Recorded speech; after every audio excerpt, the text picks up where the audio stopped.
Hey guys, tonight we're diving into a story that feels deceptively quiet at first, like the whisper of something natural, herbal, safe, a leaf crushed into tea, a green powder stirred into water. But beneath that calm surface lies something far darker, something that wears the mask of nature while hollowing people out from the inside. This isn't about street corners or syringes or cracked spoons in motel rooms. It's about a supplement you can order with a click, wrapped in labels that promise focus, clarity, calm, and end up giving you dependence, despair, and a body that forgets how to function without it. So, before you get comfortable, take a moment to like the video and subscribe, but only if you genuinely enjoy what I do here. And if you want to make this a little more personal, leave a comment with your location and local time. I always like seeing where you're listening from, scattered across the quiet corners of the world. Now dim the lights, maybe turn on a fan for that soft background hum, and let's ease into tonight's journey together. You begin this story as an ordinary person, not reckless, not naive, just tired. You've been living with a kind of constant pressure in your skull that coffee can't fix and rest can't erase. You hear people talk about burnout, and you nod because that word fits the ache you feel when the day is over. But your mind keeps racing like it's still on the clock.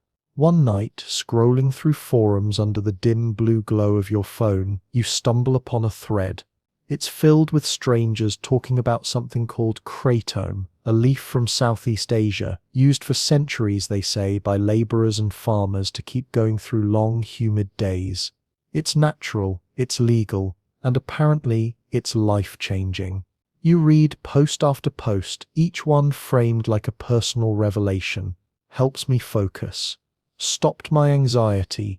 Way safer than pills. The tone feels reassuring, like a community built on quiet understanding. The next morning, curiosity wins. You order a bag, just a small one. Plain green powder, no brand name you recognize. It arrives a few days later, smelling faintly earthy, like dried tea leaves mixed with metal. You stir a spoonful into orange juice, because someone online said it masks the bitterness. The taste is awful, anyway, chalky and sharp, but within half an hour the noise in your head quiets. You feel steady, like the world just clicked into a slower rhythm. It's not euphoria, not really. It's more like finally being allowed to exhale after years of holding your breath. You keep your doses light, measured. One in the morning, sometimes one in the evening. You tell yourself it's harmless, that this is what grown-up balance looks like. Something to take the edge off, something to help you keep functioning. And at first, that's exactly what it is. You feel social again, motivated, patient. The anxiety that used to twist your stomach into knots softens into something manageable. You start recommending it to others, like you found a secret shortcut to serenity. But the human brain is greedy with comfort. After a few weeks, that easy calm doesn't last as long. You start noticing that your morning dose fades too fast, that the midday hours feel heavy, that your hands shake if you go too long without another scoop. You increase it slightly, just a little, harmless you think, and it works. The peace returns, the warmth spreads, the pattern begins. Then one day in another late-night rabbit hole, you see someone mention 7-hydroxy. They call it the good stuff, the pure alkaloid, the future of kratom. You click the link, half curious, half skeptical. The website looks sleek. A white background, medical fonts, vague promises of energy and relaxation in perfect balance. The bottles are small, amber glass with minimalist labels. Just a refined extract, you tell yourself. Like an espresso shot compared to coffee. You order one. When it arrives, it looks harmless. Translucent liquid, faintly gold, no smell. You drop a small dose under your tongue, just as instructed. Within minutes, your body hums with precision. It's smoother than kratom, cleaner, more efficient. The world sharpens at the edges, but without the frantic pulse of caffeine or the fuzz of alcohol. You feel like yourself, but better, focused, optimistic, quietly invincible. You think, This is what balance feels like. But balance built on chemistry is a delicate thing. The first time you skip a day, the illusion cracks. You wake up in a fog, your limbs heavy, your stomach uneasy. You chalk it up to stress, drink more water, eat something salty. By evening, the calm is still gone. You take a dose, and within seconds, the world realigns. The relief feels almost holy. That's when it clicks. This isn't balance. It's dependence in disguise. Still, you rationalize. You read studies. Convince yourself that 7-hydroxy is just an advanced form of kratom, that it's natural and safe. The word natural becomes a kind of talisman, something you repeat like a prayer when the guilt creeps in. You buy more bottles, trying different vendors, different concentrations. Some arrive with handwritten notes. Some come with QR codes and glossy pamphlets promising lab-tested purity. Every new label feels like a small reassurance that you're still in control. Then the prices start to rise. Supply fluctuates, regulations tighten, and what used to cost $30 a bottle becomes $50, then $80. You notice that you're spending hundreds every month, more than you ever spent on groceries. You start making small sacrifices, skipping dinners out, delaying bills, selling old gadgets. You tell yourself it's fine, that at least it's not heroin, that it's still legal. But the legality doesn't soothe the growing shame when you open your bank app and see how quickly it drains. By now, your body has adapted completely. Missing a dose means sweat-soaked nights, cramps, restless legs, and a gnawing sense of dread that sits behind your ribs. You wake at 3 in the morning, your skin prickling, your thoughts racing through every justification you've ever made. You sit up, trembling, measuring another dose with a shaking hand. The moment it hits your tongue, the world exhales again. Relief, calm, warmth, and then guilt. The cycle repeats. You start to hide it. You tell friends you're just tired. That work's been stressful. You delete browser history, stash bottles in shoeboxes, tell yourself you'll quit soon. But 7-hydroxy doesn't let go easily. Its grip is velvet and iron, soft enough to lull you, strong enough to keep you captive. You watch yourself from the outside sometimes, performing normalcy with practiced ease. You go to work, smile when expected, make small talk. But underneath, your world has narrowed to one question: do I have enough for tomorrow? When payday comes, you breathe easier for a few hours. Then you place another order. You scroll through vendor lists like a sommelier choosing wine, pretending you're making informed, adult decisions. But each purchase carries that same undertone of desperation. You track shipments obsessively, refreshing tracking pages every hour. When the package finally arrives, you feel a wave of relief so strong it almost brings you to tears. You tell yourself it's just habit, just comfort, but deep down you know what it really is. You start to realize how absurdly expensive serenity has become. $100 here, another 100 there, all for a few drops of liquid peace. You do the math one night and feel sick. You could have paid rent twice over. You could have gone on a trip, fixed your car, bought a month of groceries. Instead, you've bought silence. Rented it, really, because the moment the bottle runs dry, the noise returns. By now, you can't remember what natural calm feels like. Your nervous system doesn't trust itself anymore. Your brain has outsourced peace to a chemical, and without it, you're just a collection of restless impulses. You start sleeping less, your dreams cluttered with flashes of empty bottles, tracking numbers, glowing screens. The anxiety that 7-hydroxy once dissolved now comes back doubled, sharper, mocking. You begin to understand what addiction really means, not craving the high but fearing the absence. And so you tell yourself you'll stop. After this bottle, maybe the next. You plan your taper like a scientist, measuring out microdoses, scheduling your own withdrawal like a business meeting. But when the nausea hits, when your muscles twist, when the emptiness yawns open inside you, all that logic falls apart. You cave, you reorder, you promise yourself it's temporary. You're not a junkie, you think. You're just trying to feel okay. Days blend together now, soft and heavy, like damp cloth pressing against your skin.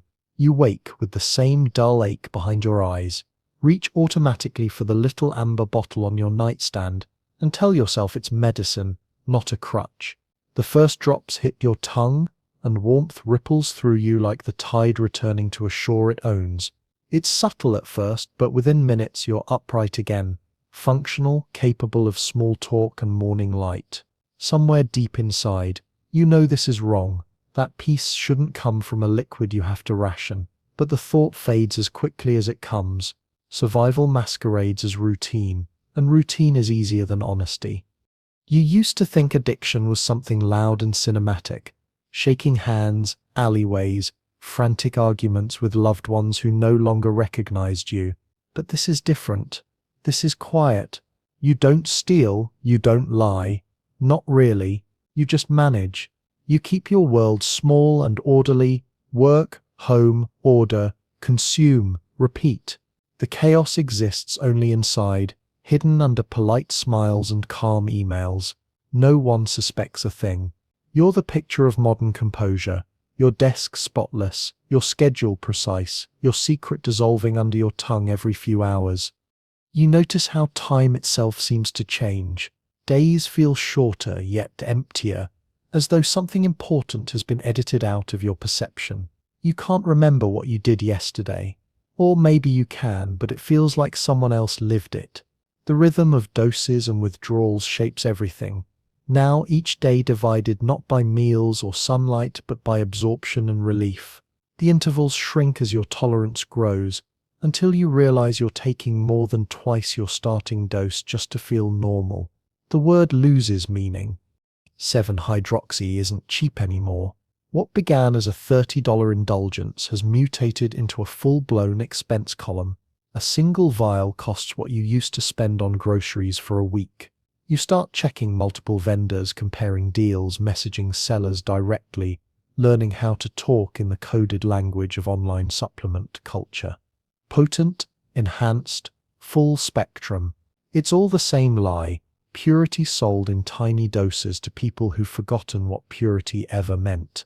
You spend entire evenings reading reviews, squinting at screenshots of lab results, pretending it's research when really it's desperation. One night, you notice your bank account balance and feel the first real flash of panic. You close the app immediately, like shutting a door on a burglar. You tell yourself you'll save next month, that this is just temporary, that you'll stabilize soon. But deep down, you already know the truth. Stability is gone. You've built a new equilibrium on quicksand, and every movement sinks you further. The frightening part isn't how much you're using, but how ordinary it feels. This is just your life now. Measured doses, calculated spending, controlled decay. Withdrawal starts to creep into your imagination before it ever reaches your body. You read horror stories on forums. People describing night sweats, hallucinations, shaking so bad they can't hold a glass of water. You scroll through their words late at night, eyes wide, telling yourself they must have been careless, that you're smarter, more disciplined. But a quiet voice in the back of your mind keeps whispering, you're not different, you're next. Then, inevitably, it happens. One weekend, your order is delayed. The tracking number shows in transit, and you stare at it like it's a hostage situation. The next morning, it still hasn't arrived. By evening, you're pacing. You tell yourself you can handle a night without it. But your body disagrees. The first symptom is restlessness, a crawling feeling under your skin, like your nerves are trying to escape. Then comes the sweating, the chills, the yawning that won't stop. Your muscles tighten, your stomach turns sour. You lie in bed, staring at the ceiling, counting the minutes until morning. By dawn, you're shaking. You make coffee you can't drink, pace your apartment, check the tracking page every 5 minutes. When the package finally arrives, you nearly tear it open with your teeth. You don't measure this time. You take more than usual, desperate to silence the screaming in your body. And when it finally fades, when the calm washes back over you, The relief is so intense it almost feels sacred. You sit on the floor, sweating and shivering, whispering to yourself that you'll never let it get this bad again. But you will. From then on, you start stockpiling. You buy extra bottles whenever you can afford them, building a small shrine of amber glass in your drawer. You line them up like trophies of survival. The fear of running out becomes its own addiction, stronger than the drug itself. You can't travel, can't sleep over at a friend's house, can't even stay out too long without the comfort of knowing you have a dose nearby. Freedom starts to look like confinement, wearing nice clothes. People begin to notice subtle changes. Your skin looks duller, your eyes slightly sunken. You start forgetting small things, names, appointments, why you walked into a room. Co-workers ask if you're okay, and you laugh it off. Just tired, you say, the most honest lie in the world. You tell yourself you still have control because you're not using illegal drugs, because you buy from websites, not street corners. But legality is a fragile illusion. It doesn't make the trembling stop when you miss a dose. It just lets you hide behind a prettier story. The money problem grows worse. You start pawning small things, old electronics, watches, even a few collectibles you used to love. It's never enough. The more you spend, the less you feel. You start cutting corners elsewhere, skipping meals, cancelling subscriptions, ignoring bills. The drug demands tribute, and you pay it willingly. Each payment feels like purchasing peace in bulk, but peace shouldn't come with shipping costs. Late one night, sitting at your desk under the soft glow of a lamp, you catch your reflection in the black glass of your computer screen. For a moment, you don't recognize the face staring back. There's something hollow in the eyes, a dullness that no amount of rest could fix. You tilt your head, studying yourself like a stranger. You realize that every choice you've made for months has led here, to this silent room, surrounded by empty bottles, chasing the feeling of being human. You tell yourself this is the last bottle, that you'll taper off once it's gone. But when you check your email the next day, there's already a shipping confirmation for another order. Your heart sinks. You didn't even remember placing it. Addiction has automated you, turned your body into a system of inputs and outputs, your will reduced to muscle memory. You are both the prisoner and the warden, locked inside a routine you built with your own hands. At work, you start missing deadlines. Your concentration frays. The calm that once helped you focus now blurs everything into static. You reread emails 5 times before understanding them. You spill coffee, lose track of conversations, drift in and out of awareness. Every task feels like moving through fog. The same co-workers who once admired your composure now glance at you with quiet concern. You smile, insist you're fine, then retreat to the bathroom to take another dose. That moment, staring at yourself in the mirror, becomes a ritual. Watching the dropper hover over your tongue, counting the seconds, feeling the world return to normal. You start to realize how strange normal has become. The lines between function and failure blur. You are high enough to exist, but not enough to feel alive. The drug no longer lifts you, it just prevents you from collapsing. And in that realization lies the first flicker of fear. It's strange how fear doesn't hit you all at once. It creeps in like water seeping under a door, quiet and cold, until you look down one day and realize your floor is flooded. You wake up one morning, and the mirror feels different. There's something new in your face, something brittle, like the color has drained from beneath your skin. Your eyes have the heavy glaze of someone halfway between sleep and shock. You brush your teeth and try to ignore the tremor in your hand, the way your heart stutters when you stand too fast.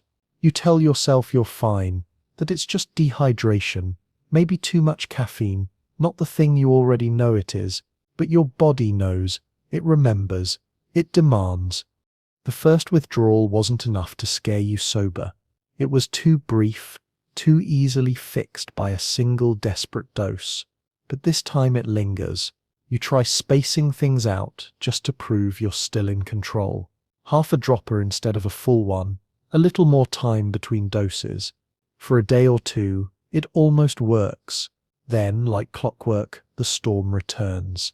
Your bones ache, not in the sharp way of injury, but in a deep, ancient way, as if your skeleton is tired of holding you up.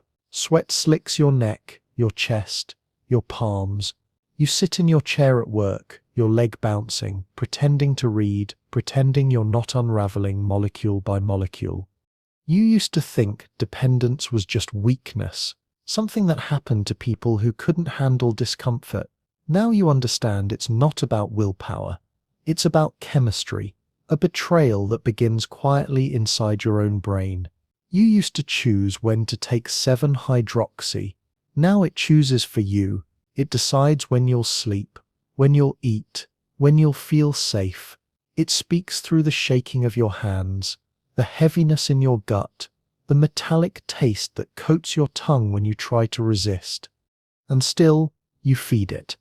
You start buying stronger extracts, the ones that promise higher bioavailability, enhanced absorption, pharmaceutical-grade calm. You laugh bitterly at the language. Every vendor sounds like a wellness guru, selling enlightenment in liquid form. But you keep buying. You've stopped looking for purity now. You're just chasing strength. You'll take anything that works. You start to notice the economic weight of it all. Each small bottle of liquid calm costs more than you want to admit. A single week's supply could pay for groceries, bills, a night out, a small joy, but instead it buys you a handful of hours without pain. You begin tracking your expenses and stop halfway through the month because the total makes you dizzy. You delete the spreadsheet, tell yourself you'll manage it later. You never do. The people who love you begin to sense something. They can't name it, but they feel the distance. You still show up when they ask, still laugh when you're supposed to, still nod at the right times, but your warmth is mechanical. Your mind is elsewhere, counting, timing, anticipating. Conversations drift around you like radio static. They think you're tired, maybe depressed, and you let them believe it. Anything's easier than explaining that your serenity has an expiration date measured in milliliters. You start having dreams again. Vivid, strange ones. In one, you're standing in a grocery store aisle that stretches endlessly, lined with bottles that all look the same. You reach for one and realize they're filled not with liquid, but with sand that slips through your fingers. You wake up gasping, drenched in sweat. For a moment, you can't tell if the pounding in your chest is real or imagined. Then you reach for the bottle beside your bed, and it doesn't matter anymore. You used to read while you took your dose, philosophy books, stories, things that made you feel smart. Lately, you just stare at the wall. The thoughts come slower, heavy as wet paper. You forget words mid-sentence, stare blankly at screens, lose track of time. The calm you once loved has dulled everything. The sharpness that helped you focus now smooths your brain into silence. It's not peace anymore, it's sedation. Your body changes too. You start losing weight, not dramatically, just enough that your clothes hang differently. Your pupils stay small even in dim light. Food tastes metallic. You find small bruises on your arms and legs without remembering how they got there. You get winded walking upstairs. Sometimes you catch your reflection and think, I look like someone who's been surviving something I can't name. And then there's the paranoia, not the wild kind that makes you see shadows moving, but the subtle, logical kind. The kind that makes you check the mailbox 3 times because you're sure your package is late. The kind that makes you worry your vendor will vanish overnight, that the next bottle will be fake, cut, or contaminated. You tell yourself you'll quit before it comes to that, but you don't. You just start ordering from 2 different sites at once, just in case. The human brain is a remarkable liar. It will let you destroy yourself if you promise to do it politely. One night you realize you've been sitting in the same position for hours, scrolling endlessly through Kratom forums and Reddit threads, reading other people's stories that sound uncomfortably close to your own. You see phrases like 7-hydroxy withdrawal, can't sleep without it, ruined my life, and you keep scrolling past them as if the words aren't yours too. You're not like them, you tell yourself. You're functioning. You're fine, you just need a little help staying balanced. Then you stumble on a post by someone who's trying to quit. They describe the pain, the panic, the long nights of shaking, crying, sweating, praying. They mention that they used to spend over $1,000 a month chasing calm. You stare at the number for a long time, do the math in your head, and realize you're not far off. You close the tab, shut your laptop, and sit there in silence. It's in that silence that something finally shifts. The calm you've been buying for months feels counterfeit now, like wearing someone else's skin. You look at the bottles lined up on your desk, so neat, so controlled, and feel a wave of disgust. You knock one over and watch the liquid run across the wood like spilled honey. The smell is faintly bitter, faintly sweet. You stare at it for a long time, wondering how something so harmless looking managed to take everything from you. You tell yourself that tomorrow you'll stop. Not taper, not ease off, just stop. You go to bed proud of that decision, as if you've already achieved something. But when morning comes, the ache starts before you even open your eyes. Your stomach twists, your muscles tighten, your heart pounds. You try to stand, but the dizziness drops you back to the bed. You stare at the ceiling, sweating, trembling, bargaining with yourself. Maybe just one more dose, just one more to take the edge off. And so it begins again. You pour the liquid slowly, your hand shaking, your mind blank. You swallow, breathe, and feel the world settle back into place. You hate yourself for it, but the relief feels like forgiveness. It's a cruel kind of mercy, the kind that keeps you alive just enough to keep you trapped. You spend the day pretending this never happened. You work, you smile, you answer texts, but deep down, you know something's changing. You've crossed the invisible line between using and being used. 7-hydroxy doesn't feel like yours anymore. It owns you now.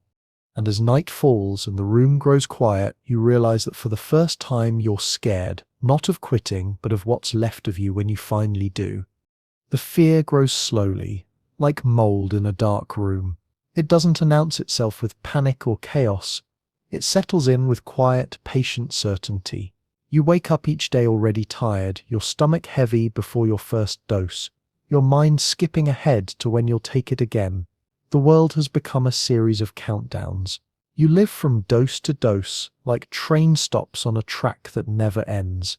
Each one feels shorter than the last, the calm wearing off faster, the silence in between growing louder, uglier, more demanding.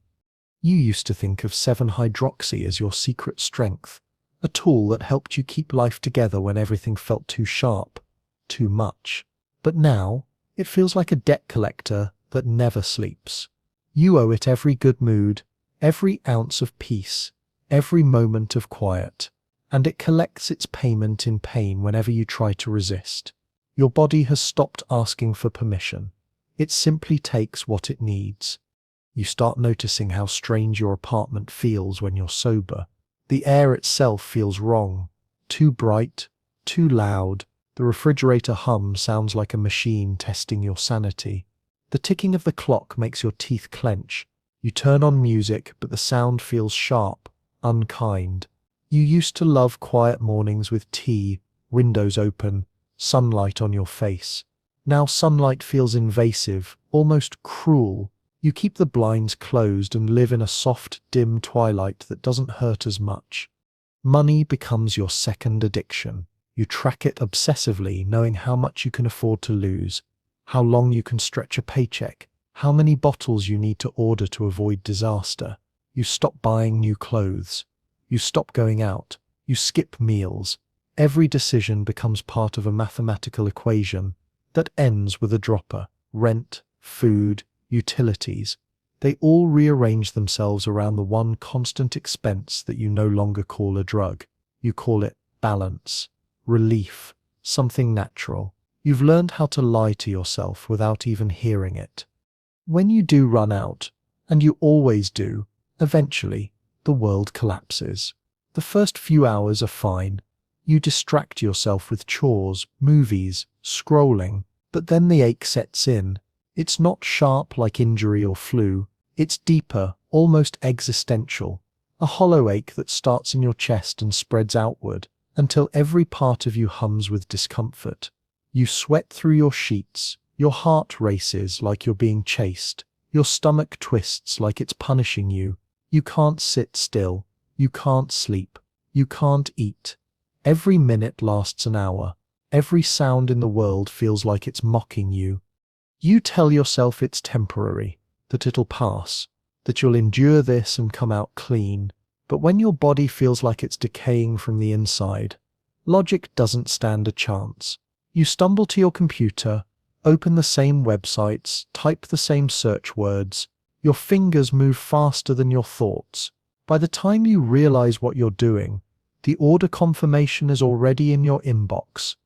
You sit there afterwards staring at the screen, feeling both defeated and relieved. You promise yourself, this will be the last time. You mean it. You really do. You think maybe you'll start cutting down slowly once the new shipment arrives. But you don't. Because when the package finally shows up, the first thing you feel isn't shame, it's joy. The cycle keeps spinning. The doses grow smaller in volume, but stronger in concentration. Each new batch claims to be the most potent yet. You test them all, chasing the feeling that the first bottle gave you, that golden warmth, that perfect hum in your bloodstream. But no batch ever feels the same. They all work, but not like they used to.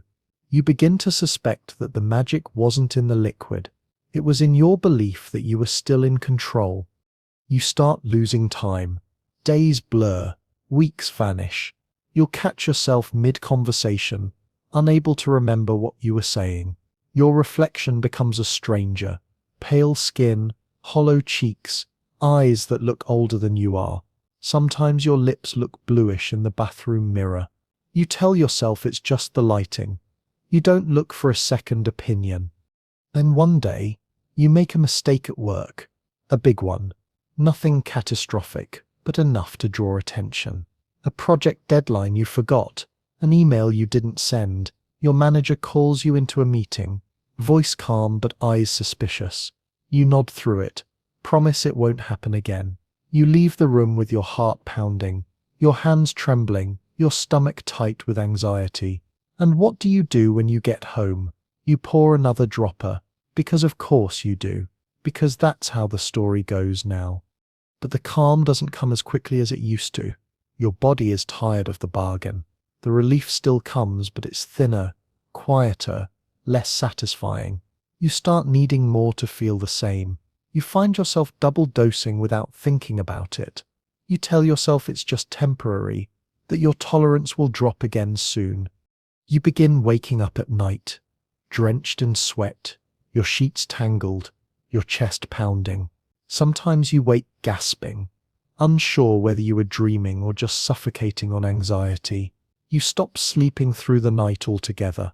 You lie awake, staring at the ceiling, replaying memories of when things were simple, when you thought you were just using a plant, something natural, something safe.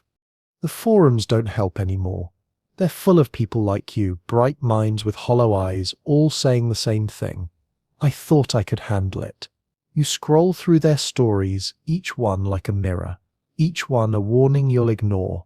One post stands out, someone describing what it feels like to quit after years of daily use. They talk about pain so deep it makes you forget your name. You close the browser and laugh bitterly, not because it's funny, but because you finally understand. You've been renting peace with interest, and the debt collector has arrived. Your world shrinks even further. You avoid phone calls. You stop answering texts. You tell people you're busy, tired, overwhelmed. You start to believe it yourself. Your social circle becomes a list of usernames and vendor handles. You spend your nights comparing prices, hunting coupon codes, reading every review like it's scripture. The words life-changing, miracle, savior appear over and over, and you start to realize they sound desperate. You close the tabs, but you'll reopen them tomorrow.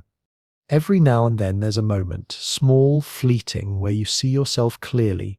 Maybe you catch your reflection in a car window, or see the glow of your computer light on your skin, and for a second you see what you've become, a person whose peace comes in mail-sized packages. It's a jarring image, so you push it away. You turn on music, open another bottle, and wait for the world to quiet down again. But even silence feels expensive now. You start measuring time not in hours or days, but in bottles. One bottle means 1 week of survival, maybe less if the anxiety's bad. You track shipments like they're lifelines, memorizing the paths of trucks and planes carrying your next fix. When a package gets delayed, your pulse quickens. When it arrives early, you feel a rush of gratitude that borders on religious. The cardboard boxes pile up in the corner like gravestones to each passing week. The amber bottles glint in the low light, some half empty, some still sealed, all whispering the same promise. You'll feel normal again soon. The cost climbs higher every month. You stop pretending it's manageable. Rent comes late. Groceries get sparse. You used to buy fruit and vegetables. Now it's mostly instant noodles and caffeine, things that keep you upright. You start selling things. A watch, a tablet, some clothes. Nothing too drastic. Nothing that screams desperation. But the line between practicality and porn slips quietly. You even cancel streaming subscriptions, because every dollar saved means another dose, another day without the shaking, the nausea, the unbearable restlessness that hits when the chemical starts leaving your blood. The habit becomes a secret economy. You learn to ration doses with precision, splitting them across the day like a pharmacist. You even experiment with diluting the liquid, hoping to stretch it longer. It doesn't work. The effect weakens, and you end up taking more anyway. The irony isn't lost on you. Every plan you make to gain control ends with you losing a little more of it. Somewhere along the way, your world stops expanding. It's no longer about friends or hobbies or ambitions. It's about maintenance, keeping the pain low, keeping the calm steady, keeping anyone from noticing. The people in your life fade into the background. You start replying to messages with short, vague answers. When someone asks how you've been, you say, busy or tired. It's easier than saying, I'm trapped inside a substance that promises me peace but sells me paralysis. Your apartment mirrors your mind, cluttered in strange places, spotless in others. Empty bottles line your desk like trophies. The kitchen sink is full of mugs, because you keep mixing juice and powder, trying to recreate that first mild version. The innocent Kratom tea that didn't demand your soul. It never works. Nothing tastes the same anymore. You used to think the bitterness was tolerable, even earthy. Now it makes you gag. You force it down anyway, because you're not chasing pleasure anymore. You're avoiding collapse. Sometimes, during the quiet hours between doses, you try to remember what it felt like before this started. Before the powder, before the vials, before the endless ordering and calculating. You can't. It's like your brain has been rewritten to erase the version of you that existed before the addiction. The memory feels blurred, like looking through frosted glass. You know that person existed, but you can't touch them. You can only imitate their habits. Go to work, smile, eat, sleep, repeat. The physical toll worsens. Your skin turns sallow, your eyes perpetually tired. You catch colds easily. Your digestion becomes unpredictable, bloated one day, empty the next. Your hands tremble when you're late for a dose. The sound of your heartbeat in your ears becomes constant. Your body has learned the pattern of dependence too well to unlearn it easily. You start to feel your pulse everywhere, in your fingertips, your temples, your stomach. You wonder if your heart knows what it's carrying. The worst part isn't the pain or the expense, it's the dullness. 7-hydroxy used to make everything sharp, clear, vibrant. Now the world looks grey. Colours feel muted. Laughter feels forced. Food tastes flat. You exist in a narrow emotional range. Never joyful, never furious. Just perpetually okay. You start to understand that numbness can be more terrifying than agony. The digital world feeds your delusion. There are entire online communities of people like you, all defending their use with the same arguments. It's natural. It's safer than pharmaceuticals. It's harm reduction. They post pictures of their setups, shelves of powders, rows of droppers, stacks of capsules. Some even brag about dosages like it's a competition. You scroll through their posts late at night, equal parts comforted and horrified. It feels like a cult built on exhaustion. Everyone convincing everyone else that they're okay, that this is normal, that dependence is just a misunderstood form of wellness. You think about quitting again. You've thought about it many times before, but this time the thought lingers longer than usual. You read articles, watch videos, even save some detox plans. You start researching supplements to smooth withdrawal. You tell yourself you'll taper. You calculate the perfect reduction schedule on a notepad, mapping out doses, intervals, days. It feels like control, but deep down, you already know how this ends. The plan is a ritual, not a rescue. It's something to make you feel like you're doing something, anything, besides surrendering. You try to go a full day without it. 12 hours in, your legs start shaking. 14 hours in, you're drenched in sweat. 18 hours in, your stomach twists like something alive inside it. You lie curled on the couch, every nerve screaming, your mind swinging between fury and despair. You whisper to yourself, "I can make it."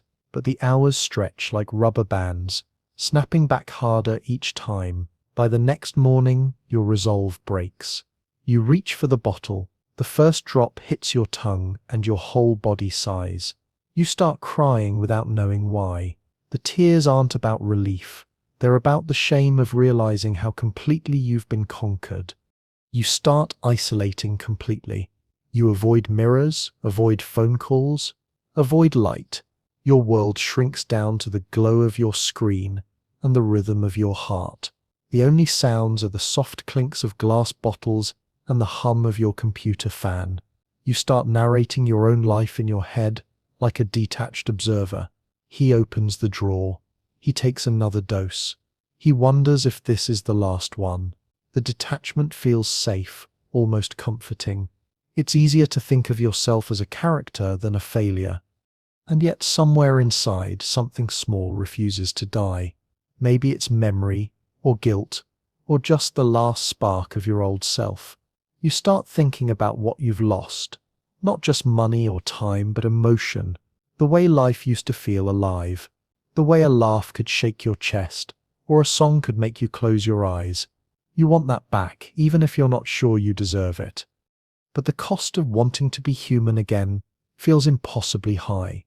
You look at your dwindling bottles, your swollen veins, your trembling hands, and you whisper, "Maybe tomorrow." You've been saying maybe tomorrow for months. Tomorrow always comes, but it never changes. You lie awake, staring at the faint glow of dawn seeping through the blinds. You think about how much this peace has cost you, how expensive comfort really is when it comes in a bottle. You wonder if serenity should ever be bought at all. By the time summer rolls around, you've stopped pretending you're in control. You don't even call it balance anymore. You call it what it is: maintenance. Every morning starts with the ritual, the amber bottle, the dropper, the tilt of the head, the sigh of chemical relief spreading through your chest like sunlight through fog. It's not even about feeling good anymore. It's about not feeling bad. You don't chase euphoria, you chase silence. The absence of panic, of nausea, of that deep electric ache in your bones. It's strange, you think, how surviving can start to feel so much like dying, just in slow motion. Your reflection looks older now. Not dramatically, just worn. The kind of face that belongs to someone who's lived several lifetimes of anxiety in one body. You notice how your pupils stay small even in low light. Your skin has lost its warmth. You start avoiding mirrors entirely, pretending you don't notice how your clothes hang differently, or how your shoulders curve inward, like you're trying to protect something fragile inside. The world around you keeps spinning. Neighbors walking dogs, friends posting photos, co-workers planning vacations. But you exist behind glass, untouched, observing life like a spectator. Money's become a recurring nightmare. The bottles have doubled in price again, and now each one feels like a small ransom you pay to keep yourself functional. You find yourself lying to your bank account, moving numbers between cards, paying late fees, pretending it's fine. You make mental deals with yourself. I'll quit next month when things stabilize. But things never stabilize. You know that now, 7-hydroxy always demands more. It's not just the drug that's expensive. It's the illusion that you're still in control. At work, you become a ghost of efficiency. You still show up, still complete tasks, but your focus drifts, words blur on screens, sentences slip from your tongue, and every conversation feels slightly delayed, as if you're hearing it through water. Your coworkers assume you're tired. You nod and smile, letting them fill in the blanks. It's easier than explaining that you're chemically composed of exhaustion and denial. The caffeine you drink to appear normal barely scratches the surface anymore. It just keeps you upright while your insides decay in quiet obedience. Evenings are worse. That's when the guilt comes creeping back. The part of you that still remembers who you used to be. You sit in the dark with your laptop open, surrounded by empty bottles, reading recovery stories like bedtime horror tales. People talk about losing everything, about the endless days of shaking and vomiting and crying. You scroll until you find one story that mirrors yours too closely and slam the laptop shut. The silence afterward feels unbearable. You tell yourself you're not that bad. Not yet. That's the trick, isn't it? Addiction always whispers in the future tense. Sleep becomes a negotiation. You can't drift off without a dose. And when you do, your dreams turn feverish. You dream of green powder cascading like sand, of hands reaching out from murky water, of bottles floating in slow motion through the air. Sometimes you dream of your own voice, calm, detached, telling you to stop. You wake up sweating, your heart racing, your throat dry. You take another dose just to quiet the noise. The dreams don't stop, but at least they fade. Your body starts failing in small, humiliating ways.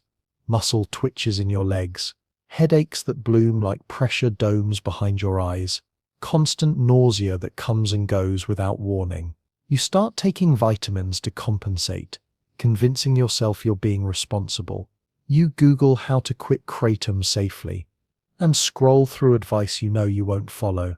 You even order some of the supplements people recommend, magnesium, valerian, L-theanine, but they sit unopened on your kitchen counter, gathering dust. You already know what will happen when you try to stop. You've lived that nightmare before. One night, while cleaning, you find an old notebook from before all this started. Inside, there's a list of goals you'd written years ago. Simple things: travel, save $3,000, run a 5K, get a dog. You stare at the words like they were written by a stranger. You can barely imagine being that person anymore, the one who believed in plans, in progress, in self-control. The list feels like a letter from another lifetime. You close the notebook and shove it into a drawer, too ashamed to look at it any longer. The following weekend, you decide to test yourself. You make a promise. No doses for 24 hours. You delete the tracking tabs from your browser, turn your phone off, and bury the bottles in the back of a kitchen cabinet. For the first few hours, you feel almost proud. You go for a walk, feel the wind against your skin, listen to birds, try to imagine being free. But by evening, your body begins its rebellion. Your stomach cramps, your muscles tighten, your skin crawls. The nausea rolls in waves. You try to eat, but your throat closes up. You lie down, but every position hurts. The hours stretch. By midnight, you're shaking uncontrollably, whispering to yourself just to keep from screaming. Around dawn, you break. You drag yourself to the kitchen, dig through the cabinet, unscrew the cap with trembling hands. You spill half the dropper trying to measure it, but it doesn't matter. You take it, sit on the floor, and feel the familiar wave of warmth and calm sweep over you. The relief is so intense it brings tears to your eyes. You hate yourself for it. You love yourself for it. You don't know the difference anymore. After that, something inside you shifts. You stop pretending that quitting is right around the corner. You accept the truth. This is who you are now, a functioning addict, a person who depends on chemistry to feel human. The acceptance brings a strange kind of calm, the calm of surrender, but deep down you know it's not peace. It's resignation disguised as wisdom. You start noticing little signs that your body's giving up before you are. You catch colds that last too long. Cuts take longer to heal. Your energy dips in unpredictable waves. Sometimes your heart flutters, a brief irregular rhythm that leaves you breathless. You ignore it. What else can you do? The doctor would ask questions you're not ready to answer. You've built your life on silence, on half-truths and quiet justifications. You're not about to start telling the whole story now. And yet, there's one part of you, the smallest, most stubborn part, that refuses to believe this is the end. You start imagining a future where you're clean, where your mind is clear again. You picture mornings without fear, nights without counting doses. It feels distant, impossible, but not entirely gone. You cling to that image the way a drowning person clings to driftwood. It doesn't save you, but it keeps you from sinking completely. In the dim light of your apartment, surrounded by the ghosts of bottles past, you realize the truth you've been running from for months. This isn't living, it's waiting.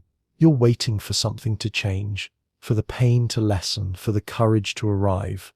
You're waiting for a miracle that won't come in a bottle. And even as you take your next dose, even as the warmth spreads and the world softens again, that thought lingers, quiet and cruel. Maybe this calm is just the sound of your life slipping away in slow motion. The world outside continues, indifferent to your decay. You watch it through the thin veil of your blinds. People walking dogs, kids biking past, delivery trucks humming like clockwork. You used to be one of them, part of that mechanical rhythm of life. Now it feels like you live in a parallel version of the same world, quieter, slower, disconnected by layers of glass and withdrawal. Every sound outside feels foreign, like a reminder that there's still something alive out there while you've gone still inside. You start to develop a routine around your secrecy. You order from different vendors each month to avoid patterns. You keep an alternate email for orders, one no one else can ever see. You even create reminders in your phone under fake names. Vitamins, tea refill, green order. There's a perverse kind of professionalism to your addiction, a sense of efficiency in how well you hide it. You take pride in your precision. You manage chaos like an art form. You even convince yourself that your ability to function proves you're fine. That's the trap, isn't it? Functioning doesn't mean living. It just means dying in an organized way. You start following the online dealers more closely. Their websites are slick, full of smiling models holding mugs. Words like natural, organic, sustainable plastered across the screen. You know it's all a facade. You know those photos are stock images, but it still comforts you. It gives you permission. They offer new blends, new formulations, things with names that sound almost holy. Tranquility Gold, Zen Supreme, Ocean Mind. You buy one of each, hoping one of them will bring back that first magic, the perfect calm that started this entire descent. When the packages arrive, you open them with a mixture of excitement and dread. You line up the bottles on the counter, admiring their labels, the liquid inside glowing faintly in the light. For a moment, you feel like a scientist again, not an addict, like you're on the verge of discovery. But when you finally take the first dose, it's always the same. The warmth comes, yes, the relief too, but the joy doesn't. It's gone. The calm feels hollow now, mechanical. It's like your body is going through the motions of pleasure without your mind being invited. You begin calculating your life in financial terms. The addiction isn't measured in bottles anymore. It's in rent missed, food skipped, friends avoided, opportunities lost. You used to think 7-hydroxy was expensive because the bottles cost so much. Now you realize the real cost is everything else. It quietly erases. You check your bank app and see numbers you can't justify. Every transaction feels like evidence in a case you're losing. You start making excuses to yourself. Everyone spends money on something. It could be worse. At least it's legal. But deep down you know you're bankrupting your life for something that doesn't even make you happy anymore. Your social life collapses completely. When friends invite you out, you find reasons to decline. Too tired, too busy, too broke. The truth is simpler. You can't go more than a few hours without dosing, and the thought of sitting through dinner pretending to be normal terrifies you. You've become allergic to unpredictability. Every invitation feels like a risk to your delicate routine. So you stay home, where the lighting is safe, where you can dissolve without witnesses. The loneliness begins to change shape. At first it feels like relief, an escape from the noise of people and responsibility. But as weeks turn into months, it becomes heavier, like a second skin. You start talking to yourself out loud, not from madness, but from need. You narrate your actions in the same tone you use at work meetings, calm and detached. You're okay, you're just tired. Take it slow. Sometimes you even answer yourself. It's less embarrassing when no one else is around to hear. There are small moments when the illusion cracks, like when you check the mail and the package isn't there. You feel the bottom drop out of your stomach. The panic rises so fast you can taste it. You search the tracking page obsessively, refreshing every few seconds. The idea of being without the drug feels like being locked outside of your own body. Every minute becomes unbearable.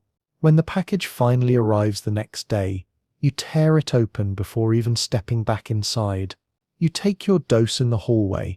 The neighbor's door's just feet away, your hands shaking so badly you nearly drop the bottle. That's when it hits you. How far gone you are. You used to be afraid of being seen for your flaws. Now you'd inject relief into your veins in front of strangers if it meant one moment of silence in your skull. That realization should scare you. But it doesn't. It just makes you tired. You begin hallucinating faintly at night. Nothing dramatic, just flickers in the corner of your vision. The sound of someone whispering your name when no one's there. Shapes that move when you're half awake.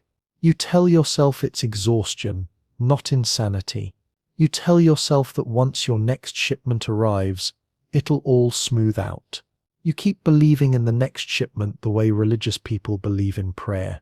Each package becomes a temporary salvation, a God that always delivers on time, even if it never answers your real questions. You start noticing how isolated the online community is too. The usernames blur together, faceless people posting photos of their arms, their doses, their bottles. Some share success stories, saying they've quit, that they're free. Others disappear quietly, accounts deleted or inactive for months. No one ever talks about what happens after. The silence feels ominous. You realize most people don't escape, they just stop posting. One night, while scrolling, you stumble on an old forum post written by someone who used to swear by the same vendor you use. Their story starts like yours: stress, insomnia, curiosity, and ends with a photo of a hospital bracelet. Cardiac arrest. Lucky to be alive. You close the tab, but the image burns behind your eyelids. You stare at the ceiling and wonder what your version of that post would look like. What would the headline be? A quiet life, bought one bottle at a time. You reach for your bottle and stop mid-motion. For the first time in months, your hand hesitates. You hold it there, suspended in the air, staring at the faint golden liquid inside. It doesn't look powerful. It doesn't look like ruin. It looks harmless, like tea, like honey, like something that couldn't possibly destroy a life. And yet, it has. Yours. You put the bottle down without drinking. You sit back, your heart pounding, the silence stretching out around you like a dare. For a moment you think maybe you can do it. Maybe you can face the pain, the withdrawal, the long night of shaking and crying. But then your body reminds you who's in charge. The nausea starts. The tremor returns. The fear slithers up your spine. You stare at the bottle again, the way a drowning person stares at the surface of the water, and you know how this story ends. You take the dropper, you swallow, and the calm returns, temporary, thin, deceitful, but still calm, always calm. You close your eyes and whisper, "Tomorrow." You've said it every night for almost a year. Tomorrow you'll quit. Tomorrow you'll change. Tomorrow you'll find a reason to live outside the bottle. Tomorrow never comes. When you wake now, the first sensation isn't pain or fear. It's emptiness. A hollow ache that sits behind your ribs and hums quietly until you feed it. You used to take 7-hydroxy to escape anxiety, to calm the noise. Now you take it to remember what silence feels like. You don't get high anymore. You get neutral. You exist in that grey space between agony and serenity, where nothing hurts too much, but nothing feels good either. Life has become a flat line, a smooth, endless horizon, with no color and no sound, just survival. The human brain is remarkably good at normalizing horror. You no longer flinch when you drop 2 full doses instead of 1. You don't blink when you find yourself counting cash withdrawals to hide purchases from your bank app. You don't even notice when you skip brushing your teeth or changing your sheets.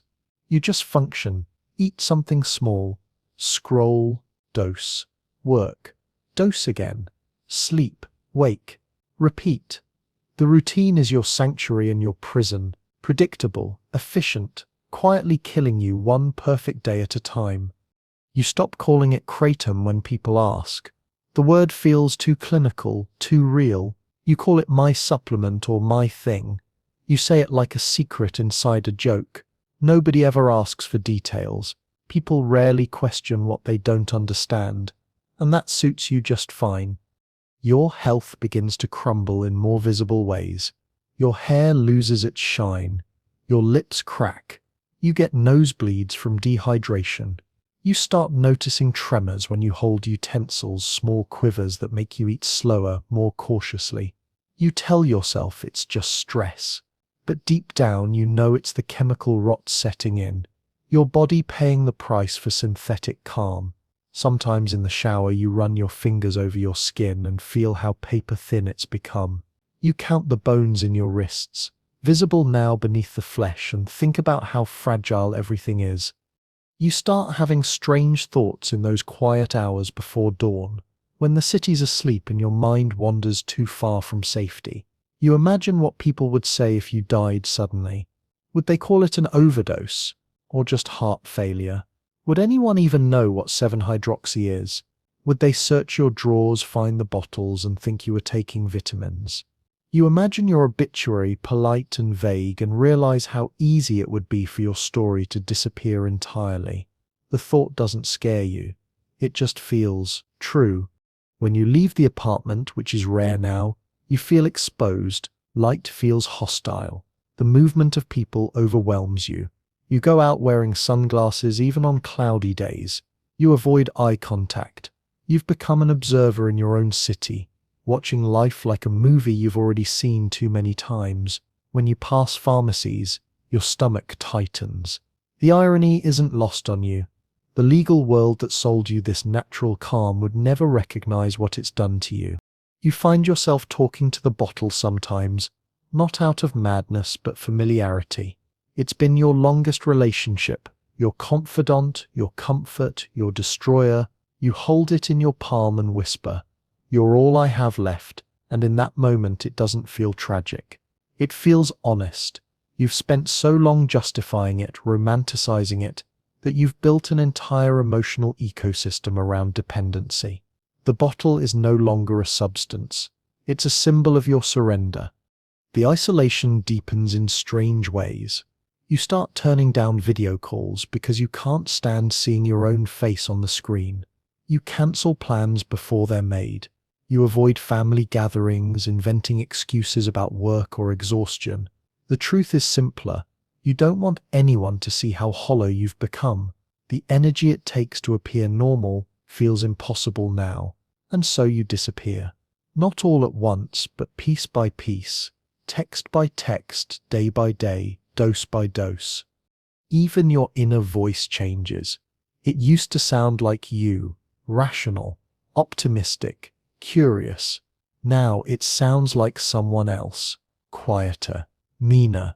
It tells you things like, you'll never make it out, and you're not like other people. You can't survive without it. You try to fight back with reason, but your body doesn't believe logic anymore. It believes the chemical. It believes the ritual. It believes the lie that this liquid is the only thing keeping you alive. Sometimes you catch your reflection and see both versions of yourself at once, the person you were and the ghost you've become. It happens quickly, like a flash in a mirror, and it makes your stomach twist. You remember the early days, the curiosity, the first calm, the golden light through your window when you thought you'd found something harmless. You wonder when it turned from medicine into master. You can't pinpoint the moment. It happened too quietly. You start seeing posts online about other users switching to stronger extracts. Names like Ultra Platinum, Hydra Max, Vaporized 7. You shake your head at first thinking, I'll never go that far. But then the cravings deepen, and curiosity starts whispering again. You find yourself on those same websites, scrolling, comparing prices. It's all so clean, so easy. Add to cart, free shipping on orders over 100. You stare at the checkout button for a long time. You know exactly what it means if you press it. The next stage, the one you swore you'd never reach. But you also know what it means if you don't. Pain, tremors, sleepless nights, the kind of suffering that makes sanity optional. You press it. When the new product arrives, it feels different, heavier somehow. The liquid darker, the smell sharper. You know you shouldn't, but you measure out a double dose anyway. The burn hits your throat first, then the warmth. It's stronger than you expected. Too strong. Your vision blurs for a few seconds. Your chest tightens, your pulse races. You panic, thinking you've gone too far. But then the wave smooths out, and you're floating again. You breathe. You tell yourself it's fine. You've handled worse. You haven't set. Over the next few weeks, the doses increase again. You stop counting altogether. You stop feeling the rush. The drug doesn't calm you anymore. It just resets your suffering, like pressing pause on a nightmare that starts again every few hours. You start forgetting what sober feels like. The idea of life without it becomes so abstract that you can't even picture it. The chemical fog has become home. And yet, there's something new stirring underneath the decay, a kind of quiet horror, a realization that this isn't going to end gently. You know what's coming. The collapse, the hospitalization, the way people will talk in hushed tones about what went wrong. You can feel it in your body, in the jitter of your heartbeat, in the shortness of your breath. You can feel it in the way your hands shake even after dosing, in the way your eyes sting when you cry for no reason at all. You don't cry for the pain or the fear. You cry for the small human things you lost along the way. The ability to wake up without dread, to laugh without effort, to feel something genuine without needing to earn it chemically. You cry for the life you used to have and the one you never will. And then you wipe your face, take another dose and whisper, just one more time. There's a moment every addict remembers. Not the first high, not even the first withdrawal, but that quiet instant when you realize the thing keeping you alive is also what's killing you. It doesn't come with fireworks or drama. It's quiet. It's almost gentle. It's when you stand in your bathroom at dawn, staring at the trembling hand that holds the dropper, and you think, this isn't working anymore. The liquid glows a dull amber under the light, and for the first time, it doesn't look like relief. It looks like surrender. That thought lingers all day.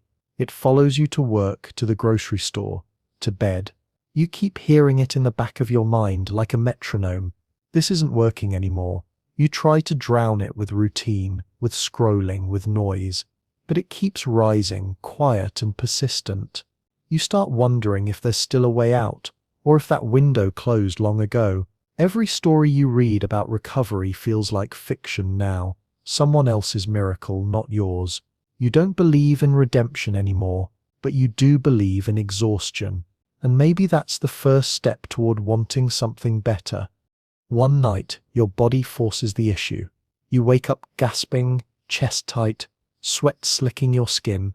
For a moment, you can't breathe. Your vision tunnels. You stumble toward the sink, knocking over bottles, water spilling everywhere. You catch your reflection in the mirror and barely recognize yourself. Pale, shaking, eyes wide with animal panic. You think you're dying. Maybe you are. It takes several minutes before your breathing steadies. When it does, you slide down to the floor, your back against the cabinet, and you cry. Not the quiet kind of crying you've done before, but the ugly, shaking kind, the kind that sounds like grief.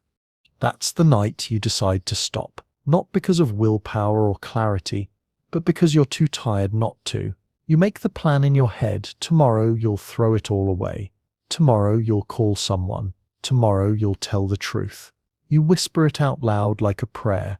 Tomorrow you fall asleep with the bottle still in your hand. Morning comes. The light is harsh. You feel the sickness creeping in. The nausea, the restlessness, the ache behind your ribs. You walk to the kitchen like a condemned person walking to the gallows. You open the drawer where you keep the bottles and take them out, one by one. The sight of them makes your stomach twist. You line them up on the counter like soldiers awaiting orders. And for a moment you freeze. You can't do it. You touch the glass, trace your finger along the labels, whisper a silent apology to yourself. But then something breaks, not dramatically, just cleanly. You unscrew the cap and pour the first bottle down the drain. Then the second, then the third. The smell rises, sharp and herbal. You gag, but you keep going. When the last one empties, you drop it in the trash and stare at the sink, the foam circling the drain like the ghost of everything you've lost. The next few days blur into chaos. Your body revolts. You shake. You vomit. You sweat through your sheets. Your bones feel electric. Every nerve screams for mercy. You lie in bed, curled up, whispering bargains to no one. Just let me sleep. You don't sleep. You don't eat. You just exist in waves of agony. You realize how much of your body's comfort was never real, just chemical quiet masquerading as peace. Now that it's gone, the rawness is unbearable. You try to reach out once, typing a message to an old friend, but you delete it before sending. What would you say? Hey, remember me? I destroyed my life one dropper at a time. The shame is too thick, so you isolate again. You tell yourself this is private, that no one needs to know. But you know the truth. You're scared of being seen like this, broken and shaking and human. On the third night, something changes. You wake up drenched in sweat, but strangely clear. The nausea is still there. The ache too, but beneath it there's a stillness. Not comfort, just absence.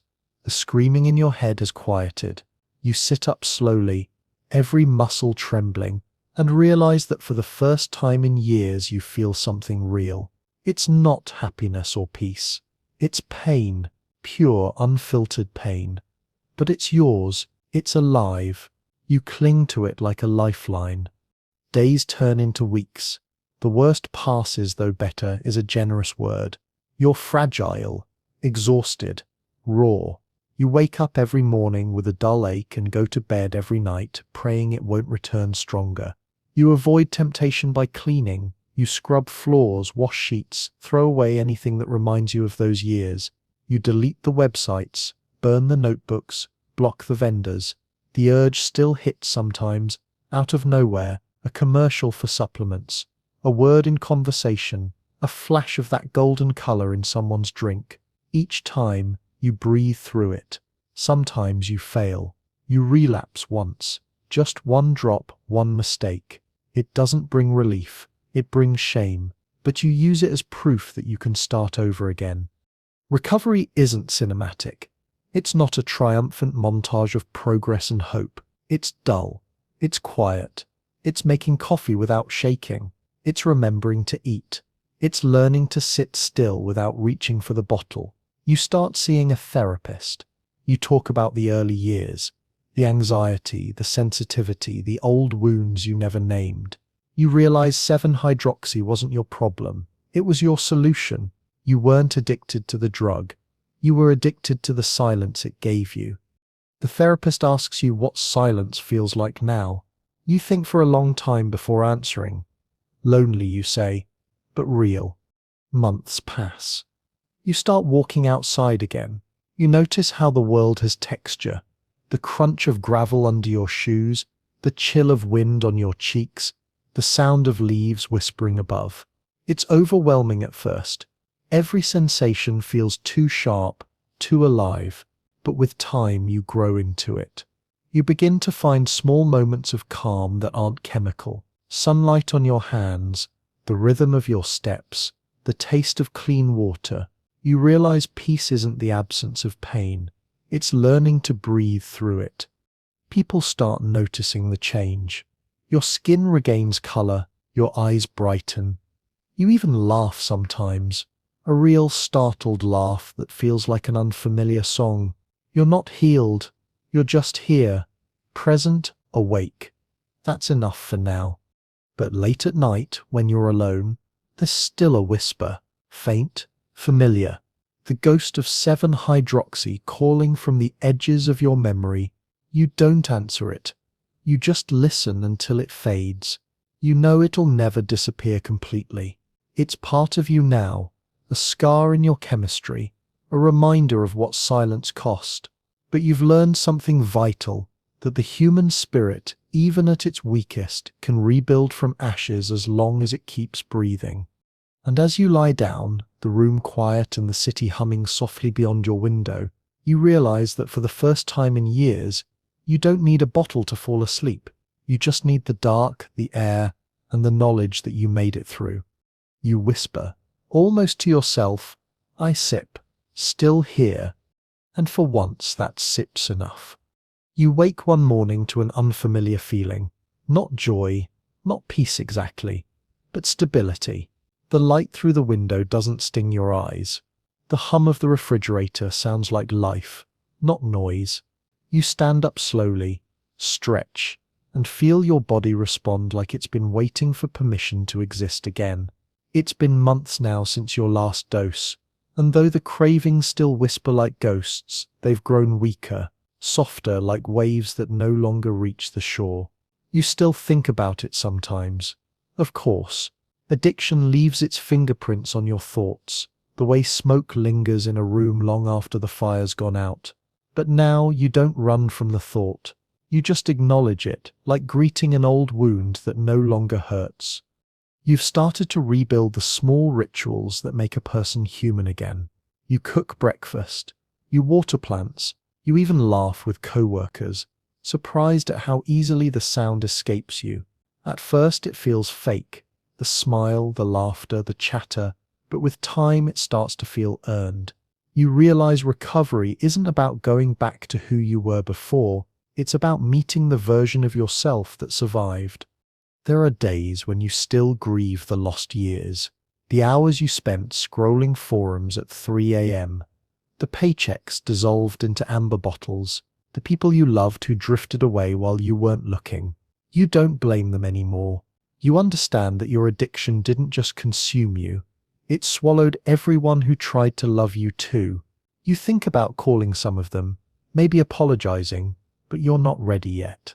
Some things require silence, not words. Healing happens in the quiet spaces between what you can say and what you must simply live through. You've found a job now, one that feels purposeful. It's not glamorous, but it's meaningful.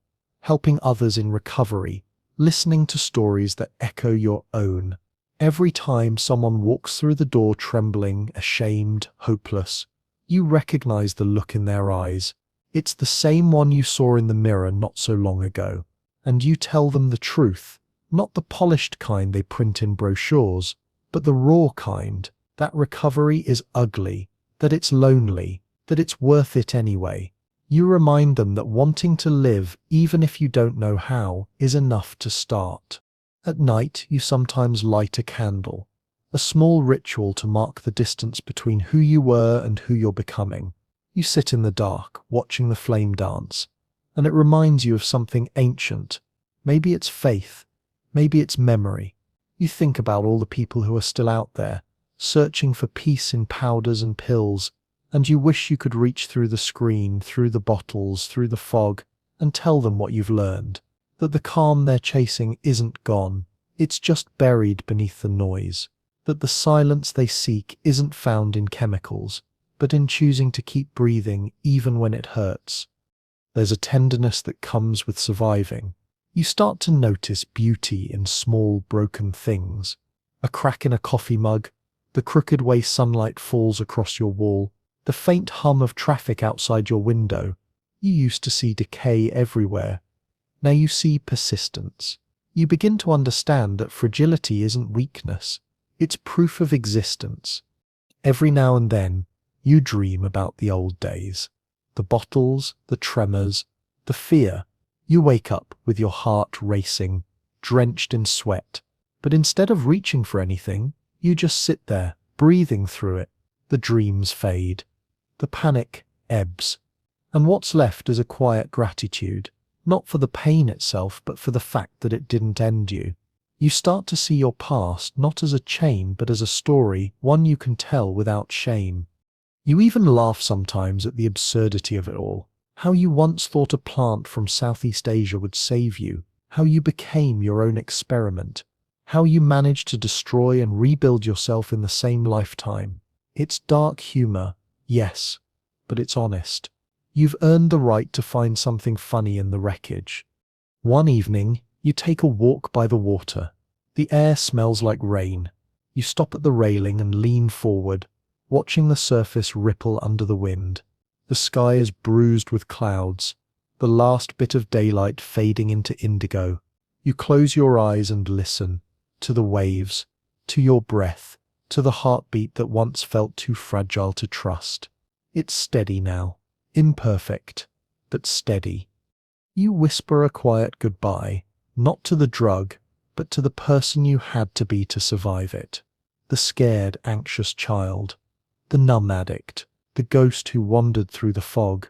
You thank them silently for carrying you this far. Then you let them go. The wind catches your breath and carries it away.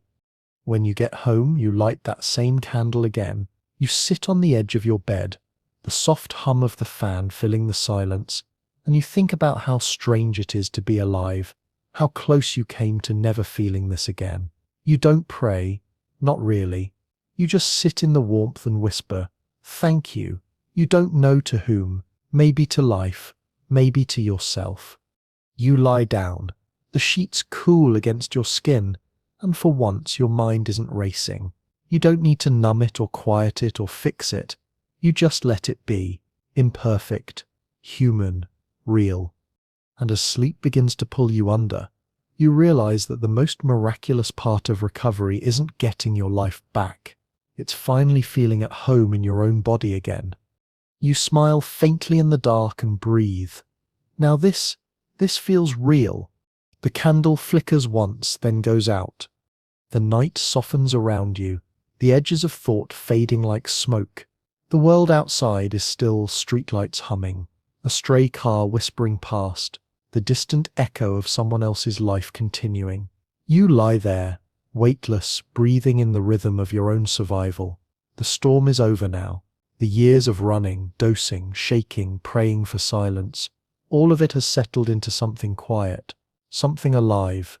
You think about the thousands of others still trapped in that same restless loop, chasing calm through chemistry, mistaking numbness for peace.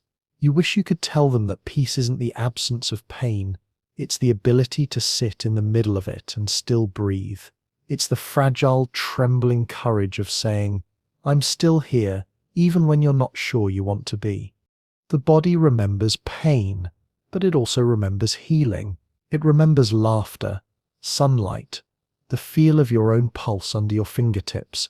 These are the small miracles you learn to recognize after everything else is stripped away. They are proof that you endured. Proof that even the most broken things can be rebuilt, molecule by molecule, heartbeat by heartbeat. Outside, dawn begins to rise, pale light creeping across the floorboards, turning the room from shadow to soft gold. You close your eyes one last time, feeling the warmth touch your face. You made it, not perfectly, not cleanly, but fully. And as your breathing slows, as the light settles around you like forgiveness, you understand something simple and eternal. Survival isn't loud. It's quiet.